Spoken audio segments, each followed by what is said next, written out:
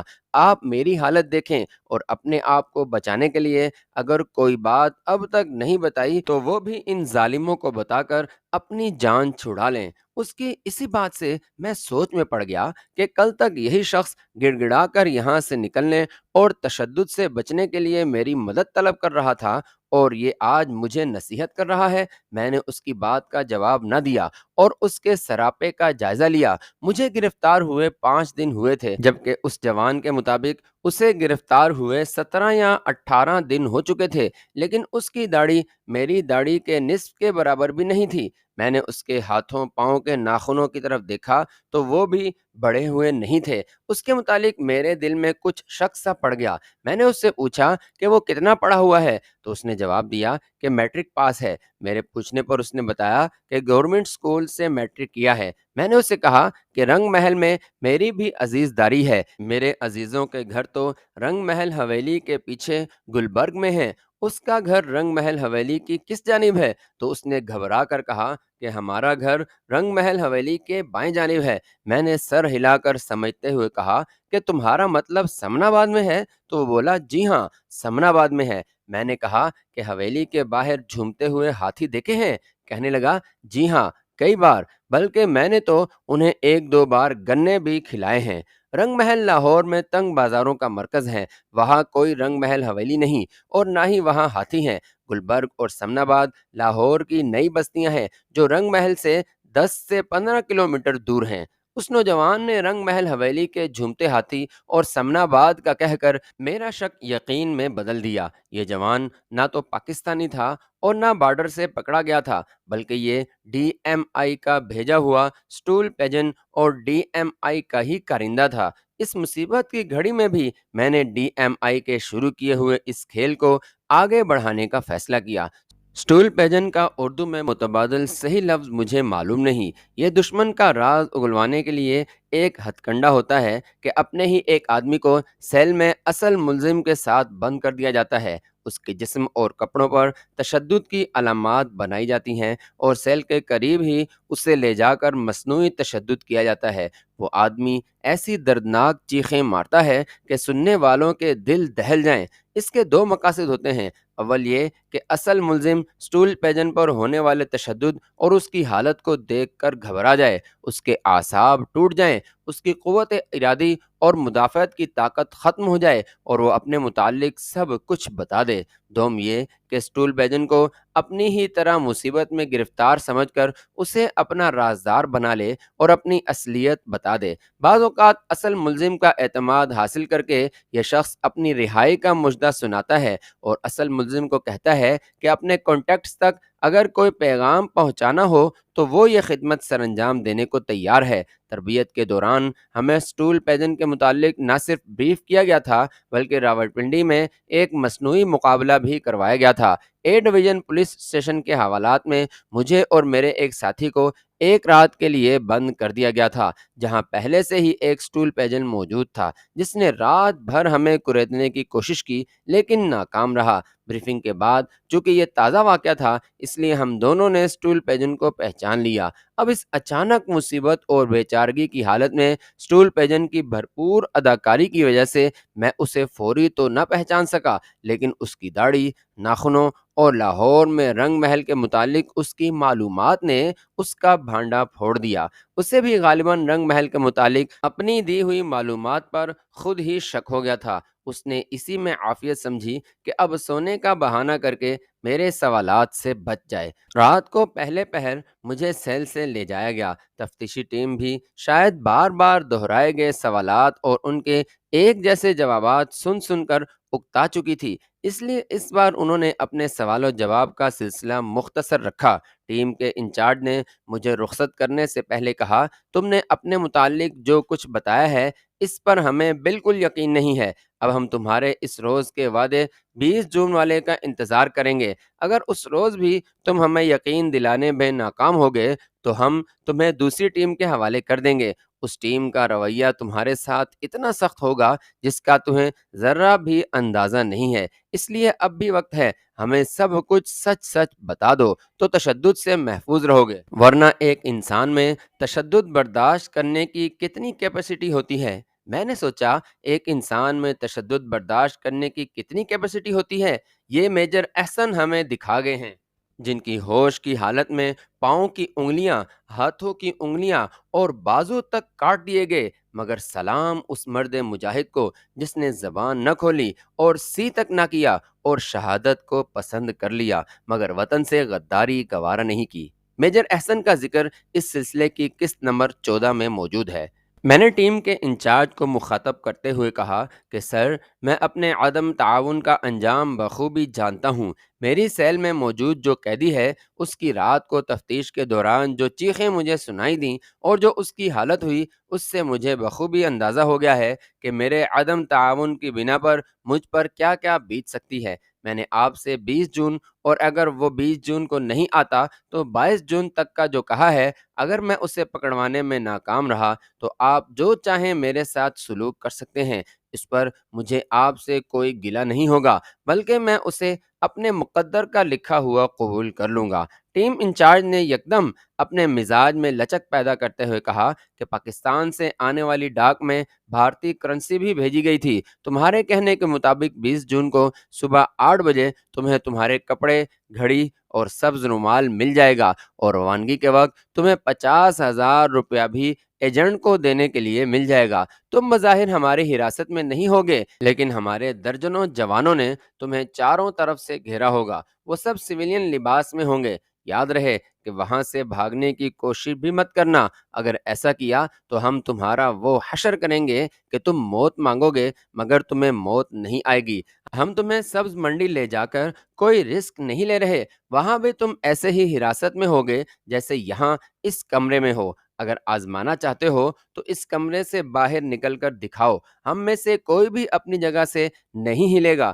باہر کھڑے گارڈ جو تمہارا حشر کریں گے اس کے ذمہ دار تم خود ہوگے۔ میں نے انہیں کہا کہ بے فکر رہیں، ایسی کوئی بھی حرکت نہیں ہوگی۔ اس کے بعد انہوں نے مجھے واپس سیل میں بھیج دیا۔ مجھے سیل میں واپس لایا گیا تو اسٹول پیجن وہاں نہیں تھا۔ صبح کے وقت اسے واپس لایا گیا، وہ بے ہوش تھا۔ اسے اس کے بیڈ پر لٹا کر وہ چلے گئے۔ چونکہ مجھے اس کی اصلیت کا علم ہو چکا تھا اس لیے میں نے اس کا کوئی نوٹس نہیں لیا تھا۔ میں نے سوچا میرے ساتھ تو جو ہونا ہے وہ تو ہو کر رہے گا، کیوں نہ اس دوران اس ڈرامے سے ہی تھوڑا لطف اٹھایا جائے۔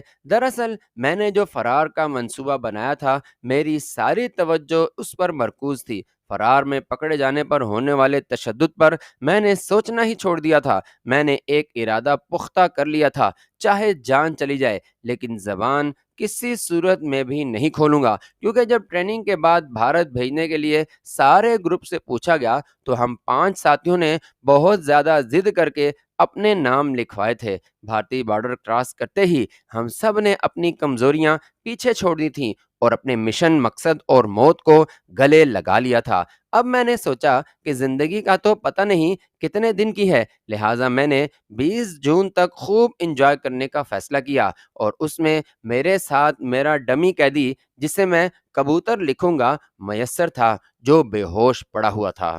معزز سامعین، میجر احسن کا ذکر اس سلسلے کی قسط نمبر 14 میں موجود ہے، ضرور سنیں۔ اور آپ کو پاکستانی جاسوس کی ذہانت اور کارکردگی کیسی لگ رہی ہے؟ کمنٹس میں اپنی رائے ضرور دیں۔ جزاک اللہ۔